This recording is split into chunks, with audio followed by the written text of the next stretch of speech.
যে বেহাত হবে আমি 6 তারিখ থেকে বলা শুরু করছিলাম। আপনি আমার সেই সময়ের ভিডিওগুলোর থাম্বনেলগুলো দেখেই বুঝবেন। দেখেন এডিটর সাহেব, দেখেছেন, দেখলেই বুঝবেন। আমি ছাত্রদের নানা পরামর্শ দিছিলাম দায় এবং অভিজ্ঞতা থেকে। আমরাও 90-এ গণঅভ্যুত্থান করেছি। আমরা ঠিক কোন কোন ভুল করেছিলাম সেটা থেকে যেন আজকের প্রজন্ম শিক্ষা নেয়, সেই জন্য বলেছিলাম, বারবার বলেছি। শোনা হয় না আমার কথা, মুখ্য শিক্ষক মানুষ তো। আমি বলছিলাম ওয়াকার দেশে সিসির মতো সরকার বসাইতে চায়। আমার উপরে অনেকে ঝাঁপায় পড়ছিল, ওয়াকার নাকি বিপ্লবের সৈনিক, পারলে ওরা নতুন জাতির পিতা বানায় দেয়। আমি বলছিলাম চুপ অধীনে শপথ না নিয়া নতুন রিপাবলিক প্রক্লেম করিয়া শহীদ মিনারে কোনো শহীদের মা অথবা পিতার কাছ থেকে শপথ নিয়ে নতুন সরকার কাজ শুরু করবে। বলছিলাম না? বলছিলাম বিপ্লবের সাথে সম্পর্কিতদের দিয়ে সরকার গঠন করতে। বলছিলাম পুলিশ পালাই গেছে, ওদের আর ফিরায় আনার দরকার নাই। 18 থেকে 28 বছরের ছাত্রদের দিয়া এলাকায় এলাকায় আইন শৃঙ্খলা রক্ষাকারী বাহিনী বানানো হোক, সেইখান থেকে মিলিশিয়া বানানো হোক, পুলিশ বানানো হোক। আমি বলছিলাম ছাত্র সংসদ নির্বাচন দেওয়া হোক সকল কলেজ বিশ্ববিদ্যালয়ে, তারপর 6 মাসের মধ্যে স্থানীয় সরকার নির্বাচন দিয়ে দেওয়া হোক। আমি বলছি ছাত্রদের এই জয় জয়কার থাকবে না, বলি নাই?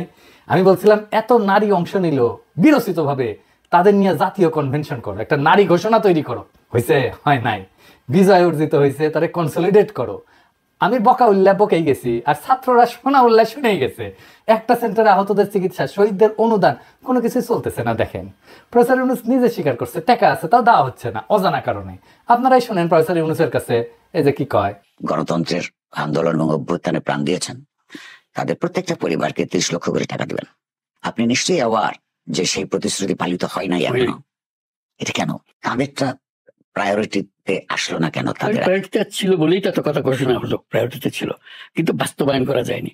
এইগুলো হলো যে আভ্যন্তরীণ দুর্বলতা, ক্যারি আউট দ্য অর্ডার, এই যে কিভাবে টাকা কার কাছ থেকে কোথায় যাবে, কিভাবে বিতরণ হবে, এগুলো নিয়ে দেওয়ার ব্যাপারে কোনো সন্দেহ নেই। যত টাকা লাগে তাদের এই কমিটমেন্ট আছে এবং তাদের পুরো জীবৎকালে যত সমর্থন দরকার, যত পয়সা করি দরকার, সবকিছুর জন্য কমিটমেন্ট আছে। এটা নিয়ে কোনো সন্দেহ নাই, টাকারও কোনো অভাব নাই।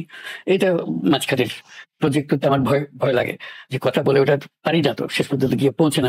কথার আন্তরিকতা তো মানুষ বিশ্বাস করে। আপনার অনুমান অন্তত এটা তো খুবই একটা ইমিডিয়েট এবং প্রায়োরিটির মধ্যে থাকার কথা। এটাকে বিউরোক্রেটিক চ্যাঙ্গেলস এর কারণে হচ্ছে।